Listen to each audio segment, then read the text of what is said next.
Mark chapter 9. Then Jesus said to them, "Truly I tell you, there are some standing here who will not taste death before they see the kingdom of God arrive with power." After 6 days, Jesus took with him Peter, James, and John, and led them up a high mountain by themselves. There he was transfigured before them. His clothes became radiantly white, brighter than any launderer on earth could bleach them. And Elijah and Moses appeared before them, talking with Jesus. Peter said to Jesus, "Rabbi, it is good for us to be here. Let us put up 3 shelters, one for you, one for Moses, and one for Elijah." For they were all so terrified that Peter did not know what else to say. Then a cloud appeared and enveloped them, and a voice came from the cloud, "This is my beloved Son, listen to him." Suddenly, when they looked around, they saw no one with them except Jesus. As they were coming down the mountain, Jesus admonished them not to tell anyone what they had seen until the Son of Man had risen from the dead. So they kept this matter to themselves, discussing what it meant to rise from the dead. And they asked Jesus, "Why do the scribes say that Elijah must come first?" He replied, "Elijah does indeed come first, and he restores all things. Why then is it written that the Son of Man must suffer many things and be rejected? But I tell you that Elijah has indeed come, and they have done to him whatever they wished, just as it is written about him." When they returned to the other disciples, they saw a large crowd around them and scribes arguing with them. As soon as all the people saw Jesus, they were filled with awe and ran to greet him. "What are you disputing with them?" he asked. Someone in the crowd replied, "Teacher, I brought you my son, who has a spirit that makes him mute. Whenever it seizes him, it throws him to the ground. He foams at the mouth, gnashes his teeth, and becomes rigid. I asked your disciples to drive it out, but they were unable." "O unbelieving generation," Jesus replied, "how long must I remain with you? How long must I put up with you? Bring the boy to me." So they brought him, and seeing Jesus, the spirit immediately threw the boy into a convulsion.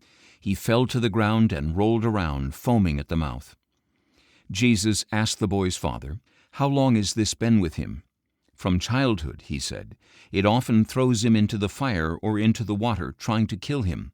But if you can do anything, have compassion on us and help us." "If you can," echoed Jesus, "all things are possible to him who believes." Immediately the boy's father cried out, "I do believe. Help my unbelief." When Jesus saw that a crowd had come running, he rebuked the unclean spirit. "You deaf and mute spirit," he said, "I command you to come out and never enter him again."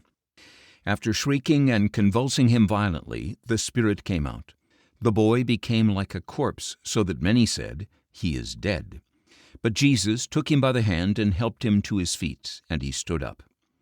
After Jesus had gone into the house, his disciples asked him privately, "Why couldn't we drive it out?"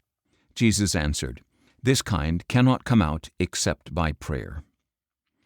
Going on from there, they passed through Galilee. But Jesus did not want anyone to know, because he was teaching his disciples. He told them, "The Son of Man will be delivered into the hands of men. They will kill him, and after 3 days he will rise." But they did not understand this statement, and they were afraid to ask him about it. Then they came to Capernaum. While Jesus was in the house, he asked them, "What were you discussing on the way?" But they were silent, for on the way they had been arguing about which of them was the greatest. Sitting down, Jesus called the 12 and said, "If anyone wants to be first, he must be the last of all and the servant of all." Then he had a little child stand among them. Taking the child in his arms, he said to them, "Whoever welcomes one of these little children in my name welcomes me, and whoever welcomes me welcomes not only me, but the one who sent me." John said to him, "Teacher, we saw someone else driving out demons in your name, and we tried to stop him because he does not accompany us." "Do not stop him," Jesus replied, "for no one who performs a miracle in my name can turn around and speak evil of me. For whoever is not against us is for us. Indeed, if anyone gives you even a cup of water because you bear the name of Christ, truly I tell you, he will never lose his reward." But if anyone causes one of these little ones who believe in me to stumble, it would be better for him to have a large millstone hung around his neck and to be thrown into the sea. If your hand causes you to sin, cut it off. It is better for you to enter life crippled than to have two hands and go into hell, into the unquenchable fire. If your foot causes you to sin, cut it off.